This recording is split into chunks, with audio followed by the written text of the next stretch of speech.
آج ویو 360 میں پاکستان میں سیلاب سے تباہی، کیا سرکاری محکموں، صوبائی اور مرکزی حکومتوں کے بیچ ہم آہنگی کا فقدان امدادی کارروائیوں کو متاثر کر رہا ہے۔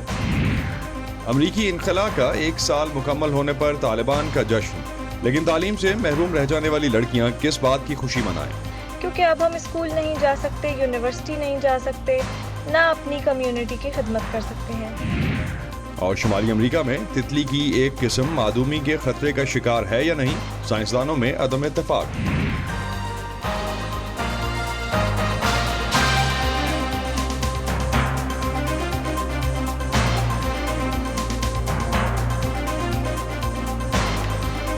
وائس آف امریکہ کے واشنگٹن اسٹوڈیوز سے آپ سب کو خوش آمدید۔ آپ دیکھ رہے ہیں پروگرام ویو 360 اور میں ہوں اسد اللہ خالد۔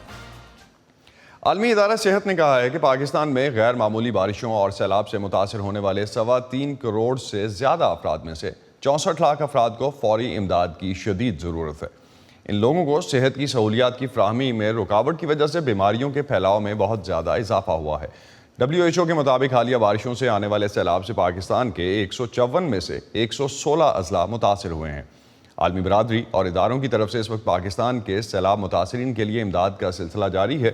اقوام متحدہ اور حکومت پاکستان کی جانب سے $16 کروڑ کی مشترکہ فلیش اپیل کے نتیجے میں عالمی برادری نے تباہ کن سیلاب سے نمٹنے کے لیے پاکستان کو اب تک تقریباً $6 کروڑ کی امداد دینے کا وعدہ کیا ہے۔ بلوچستان، سندھ، خیبر پختونخوا کے علاوہ جنوبی پنجاب میں بھی سیلاب سے بے حد نقصان ہوا ہے۔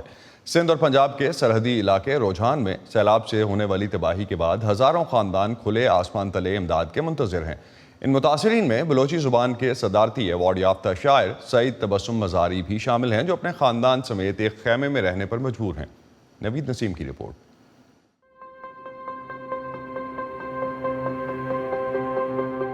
بیٹیاں جب پیدا ہوتی ہیں تو ہم جو ہے نا ان کے جہیز کا سامان اکٹھا کرتے رہتے ہیں، لیکن اتنا بے درد پانی تھا کہ ہم کچھ بھی نہیں نکال سکے اور ہمارے ہاتھ میں کچھ بھی نہیں آیا۔ میں انڈس ہائی وے پہ ہوں سر، میرے پاس ایک خیمہ ہے، میرے پاس 5 فیملیز ہیں اور ان کے بچے ہیں 5 فیملیز کے، میرے بھانجے بھتیجے ہیں وہ بھی ساتھ ہیں، میں بھی سڑک پہ ہوں۔ ہمیں ایک خیمہ ملا ہے، اس میں ہم بیٹھے ہیں۔ کھانا وغیرہ سر یہاں جو ہے نا، نہ لکڑیوں کا بھی قحط پڑ گیا ہے، نہ لکڑی ہے نہ کچھ ہے، کیونکہ ہر طرف پانی ہی پانی ہے۔ تو ہوٹل وغیرہ کھلے ہوئے ہیں، کبھی وہاں سے لے کر آتے ہیں، کبھی کوئی اللہ والا آ کر دے کے جاتا ہے تو ان سے لے لیتے ہیں۔ پہلے جو سیلاب آتا تھا وہ دریائی پانی ہے نا، دریائی سیلاب آتا تھا نیچے سے، مطلب دریا سے جو پانی نکلتا ہے وہ آرام آرام سے چڑھتا ہے اور لوگوں کو جو ہے نا پتہ چل جاتا ہے کہ پانی آج میرے پاس پہنچے گا، کل یہاں پہنچے گا، پرسوں وہاں پہنچے گا، تو لوگ جو ہے نا محفوظ مقامات پہ منتقل ہو جاتے ہیں۔ یہ جو ہے نا یکدم سے ایسے کہیں کہ یہ بلاسٹ ہوا ہے، جس طرح نا مغرب کے وقت تقریباً پانی نمودار ہوا، لیکن ہمیں اتنی توقع نہیں تھی کہ اتنے پیمانے پر پانی آئے گا۔ پھر رات ہو گئی تو ہر طرف سے دیواریں گرنے کی آوازیں شروع ہو گئیں، دھڑام دھڑام کی آوازیں آتی رہیں۔ تو صبح جو ہے نا 5 بجے ہم نے دیکھا کہ گھروں کے اندر پانی داخل ہو گیا ہے، تو میں نے 1122 پہ کال کی، ریسکیو ہے یہاں کی، ان کو کہا ہے کہ ہمیں ریسکیو کریں۔ تو پہلے انہوں نے چھوٹے بچوں کو ریسکیو کیا ہے، پھر بڑوں کو نکال کے ان کی اللہ کی مہربانی سے جو ہے ہم صحیح سلامت یہاں روڈ پہ انڈس ہائی وے پہ آ گئے ہیں سر، اب یہیں پہ بیٹھے ہیں۔ گھر میں جو سامان تھا نا، ضرورت کی چیزیں تھیں، بستر تھے، چارپائی تھے، صندوقیں تھیں، کتابیں تھیں، کچھ اور تھا، کیونکہ میں شاعر ہوں تو کتابیں بہت زیادہ تھیں۔ جو کچھ بھی تھا ہم کچھ بھی نہیں نکال سکے۔ گھر کے حالات جو ہے نا سر، وہاں پہ ابھی ہمارا پہنچنا تو بہت مشکل ہے، لوگوں سے حال احوال لے رہے ہیں، لیکن ابھی تک پانی بھی ہے۔ اور سر ایک یہ جو ہے نا، یہ کیونکہ یہ پہاڑ کا جو پانی ہے اس میں کیچڑ بہت زیادہ آتا ہے، مٹی زیادہ آتی ہے، گیلی مٹی، تو وہ مٹی سر تقریباً 2.5 سے 3 فٹ تک جو ہے نا وہ کیچڑ پڑا ہوا ہے وہاں پہ، ابھی اس کے خشک ہونے میں بہت وقت لگے گا۔ پاکستان کے وزیر اعظم شہباز شریف کا کہنا ہے کہ سیلاب سے پیدا ہونے والی صورتحال وفاق اور صوبائی حکومت کا مشترکہ چیلنج ہے، لیکن چونکہ NFC ایوارڈ کے تحت 58% صوبوں کو چلا جاتا ہے، جو کہ فنڈز اس وقت جمع ہوتے ہیں فیڈرل لیول پہ، اس لیے اولین ذمہ داری صوبائی حکومتوں کی ہے کہ وہ اپنے عوام کی بھلائی، خوشحالی اور ترقی کے لیے یہ وسائل استعمال کریں۔ کیا سیلاب سے جس پیمانے کا نقصان ہوا ہے وہ ملکی اداروں کے درمیان بہتر کوارڈینیشن سے کم ہو سکتا تھا، اور کیا صوبے اور مختلف وفاقی اداروں کے درمیان وہ ہم آہنگی ہے جو اس تباہی سے جلد اور مؤثر بحالی کے لیے چاہیے تھی؟ اس بارے میں بات کرتے ہیں ڈاکٹر ندیم الحق سے، جو کہ Pakistan institute of development economics کے وائس چانسلر ہیں۔ ڈاکٹر ندیم، بہت شکریہ ہمیں جوائن کرنے کا۔ پلاننگ کا فقدان جو ہے اس کا ایک الزام ہے مختلف حلقوں کی طرف سے پاکستان کی انتظامیہ پہ، جس پیمانے پہ تباہی ہوئی ہے اس میں ناقص پلاننگ کا کتنا ہاتھ ہے؟